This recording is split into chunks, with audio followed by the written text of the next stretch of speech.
মধ্যবয়স।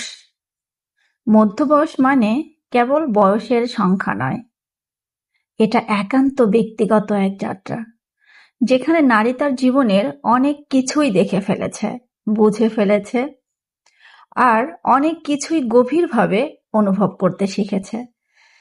বাহিরে থেকে তাকে দেখে হয়তো মনে হবে সে শান্ত, স্থির, কিন্তু তার ভিতরে এক সমুদ্র ঢেউ খেলছে, কখনো নরম, কখনো জোরালো। এই বয়সে এসে নারী আর কারো স্বীকৃতির অপেক্ষায় থাকে না। সে নিজের মতো করে বাঁচে, নিজের মতো করে ভালোবাসে।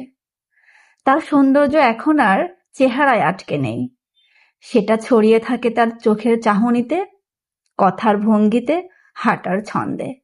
সে জানে কিভাবে নিজের শরীরকে সম্মান করতে হয়, কিভাবে নিজের মনকে আগলে রাখতে হয়। তরুণ বয়সের ভালোবাসা হয় ঝড়ের মতো, আবেগের তুফান, না বুঝে ছুটে চলা। কিন্তু মধ্যবয়সে ভালোবাসা হয় অনেক বেশি স্পষ্ট, অনেক বেশি সচেতন। সে জানে কার ছোঁয়ায় সত্যিকার প্রশান্তি আসে, আর কার সঙ্গে সময় কাটানো মানে আত্মার ক্লান্তি।